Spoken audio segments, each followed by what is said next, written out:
Hello viewers, আশা করি আপনারা সকলেই ভালো আছেন। আজকে আমি বানাচ্ছি অপূর্ব স্বাদের দুধ কাতলা। আপনারা স্টেপ বাই স্টেপ দেখতে থাকুন। আমি এখানে নিয়ে নিয়েছি কাতলা মাছ। এটা কিন্তু আপনারা রুই মাছও করতে পারেন না। আর যে আমি মাছটা রান্না করছি রান্না করব, সেটার জন্য প্রথমে আমাকে দুটো কাজ করে রাখতে হবে, দুটো জিনিস তৈরি করে রাখতে হবে। এক হচ্ছে আমি একটা বাটি নিয়েছি, বাটির মধ্যে ময়দা, এই 1.5 চামচ ময়দা নিলাম, আর একটু জল। এটাকে মিক্স করে রেখে দিতে হবে আগের থেকে।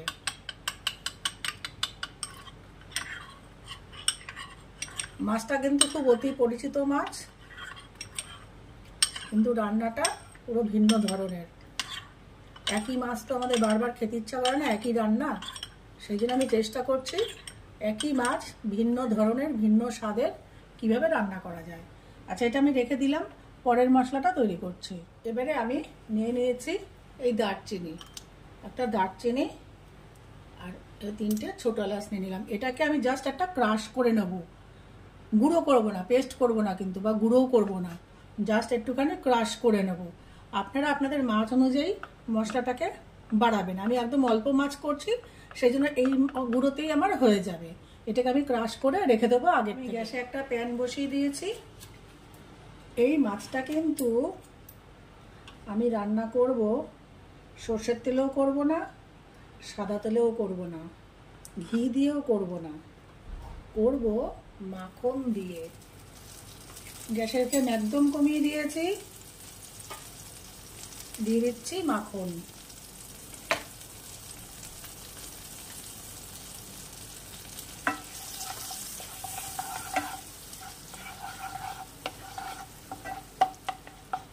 মাখনটা একটু হয়ে গেছে।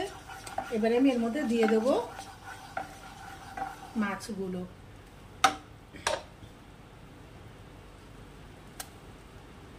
মাছগুলো ভাজতে দিয়ে দিলাম। ব্যাস, গ্যাসের ফ্লেমটা এবারে একটু মিডিয়াম করব, করে মাছগুলো ভেজে নেব।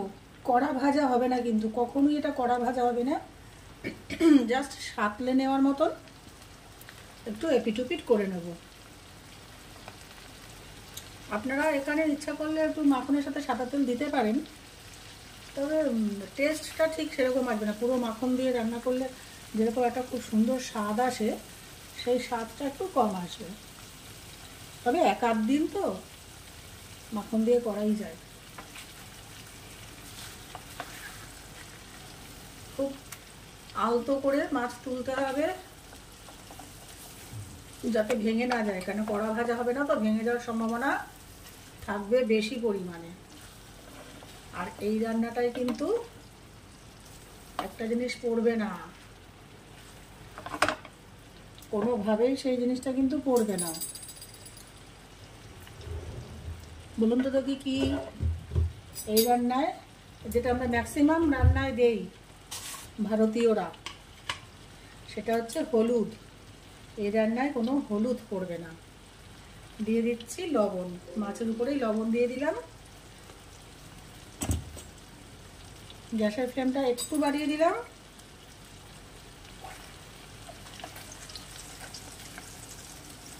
এভাবে হালকা হাতে আমি উল্টে পাল্টে মাছটাকে একটু সাঁতলে নেব।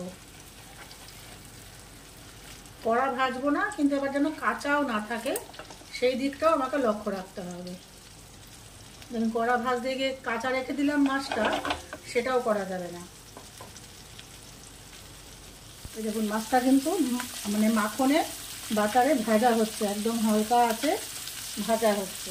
আর আমরা যেমন এই অন্যান্য মাছে কী করি, মাছটা ভেজে তুলে রাখি, এটাতে কিন্তু ভেজে তুলে রাখার কোনো ব্যাপার নেই। এটাতে কিন্তু এর মধ্যেই সব রান্নাটা হবে। মাছের সাথেই সমস্ত যা মশলা পড়বে একসাথে মাছের সাথেই রান্না হবে। শুধু মাছটাকে একটুখানি ভালো করে আমি সাঁতলে নেব, যাতে কাঁচা না থাকে, কিন্তু একদম কড়া ভাজবো না। আর যেহেতু কড়া ভাজবো না, সেহেতু মাছ কিন্তু খুব নরম থাকবে। আর যেহেতু মাখনে ভাজা হচ্ছে, খুব হালকা হাতে নাড়াচাড়া করতে হবে। ব্যাস, এবারে আমি দিয়ে দেবো এর মধ্যে লঙ্কা বাটা। আপনারা এখানে শুকনো লঙ্কা গুঁড়ো ব্যবহার করতে পারেন। আমার শুকনো লঙ্কা বাটা করা, দিয়ে দিলাম লঙ্কা বাটা। আপনারা যদি লঙ্কা বাটা ব্যবহার করতে চান তাহলে একটু লঙ্কাটাকে গরম জলে মিশিয়ে নেবেন, গরম জলে ভিজিয়ে বেটে নেবেন। আর সেটাও দিয়ে দিচ্ছি গোলমরিচ গুঁড়ো।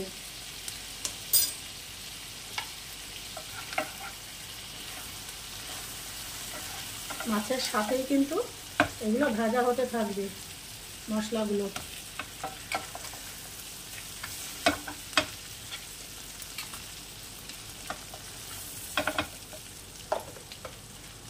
আচ্ছা, এরপরে দিয়ে দেব অল্প একটু চিনি, সামান্য, আপনারা যেরকম খান সেরকম, জাস্ট স্বাদটাকে ব্যালেন্স করার জন্য। আচ্ছা, এবার এই মাছটা হতে হতেই আমি এর মধ্যে দিয়ে দেব এই যে ময়দা গুলে রেখেছিলাম, দিয়ে দেব। আচ্ছা, ময়দা গুলে রাখার আগে, এইটা দেওয়ার আগে আমি এর মধ্যে দিয়ে দিই সবচেয়ে ভালো হবে এই যে রেগুলার মিল্ক, এই মিল্ক।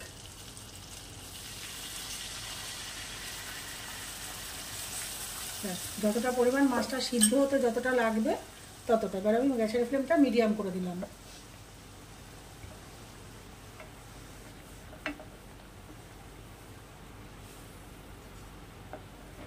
এবার এটা একটু ফুটে উঠবে, তারপরে পরের স্টেপে চলে আসছি। মাছটা খুব ভালো করে ফুটে উঠেছে। এবার আমি অন্য পিঠটা উল্টে দেব, আরেক পিঠটা দিয়ে, এক পিঠ হয়ে গেছে, আরেক পিঠ দিয়ে দেব। ব্যাস, খুব হালকা হাতে করতে হচ্ছে। এইবারে আমি দেব এই যে আমি ময়দাটা গুলে রেখেছিলাম, এইবারে আমি ময়দা গুলাটা দিয়ে দেব।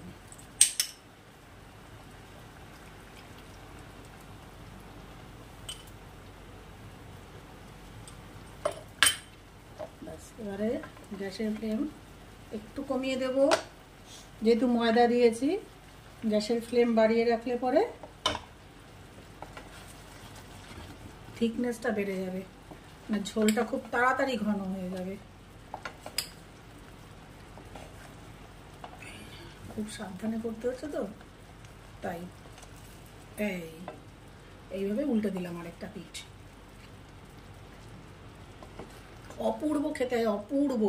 আপনারা একদিন বানিয়ে খাবেন, জাস্ট আপনারা মানে অবাক হয়ে যাবেন। এত সুন্দর কাতলা মাছ, এত সুন্দরভাবে যে ভালো লাগে, এত সুন্দর খেতে লাগে এটাকে। এবারে আমি দিয়ে দেব এই যে আমি এলাচ আর দারচিনি ক্রাশ করে রেখেছিলাম সেইটা।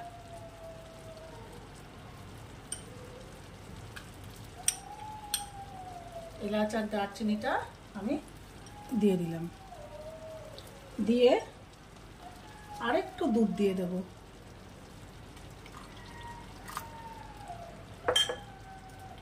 এখানে লবণ ঝালটা আপনারা দেখে নেবেন।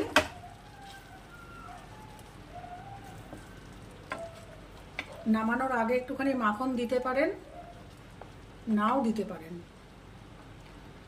খুব সুন্দর একটা অপূর্ব স্বাদের একটা রেসিপি। আমার রেসিপিগুলো যদি আপনাদের ভালো লেগে থাকে তাহলে আমার চ্যানেলটাকে অবশ্যই সাবস্ক্রাইব, লাইক, শেয়ার ও কমেন্ট করবেন।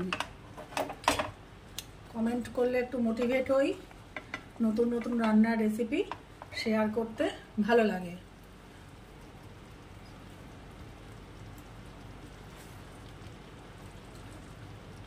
আমার এখানে লবণ ঝাল সব একদম পারফেক্ট রয়েছে, সেই জন্য আমি কিছু অ্যাড করলাম না। আপনাদের যদি এখানে কিছু অ্যাড করার থাকে জাস্ট এর আগের স্টেপে অ্যাড করবেন। এবার আমি নামিয়ে নেব, সার্ভ করব এই দুধ কাতলা। বা আপনারা যদি মনে করেন একটু গ্রেভি কম রাখবেন তাহলে আর একটু শুকিয়ে নেবেন। এটা পোলাওয়ের সাথে, ফ্রাইড রাইসের সাথে খুব ভালো খেতে লাগে। ফিরে আসছি প্লেটিং করে।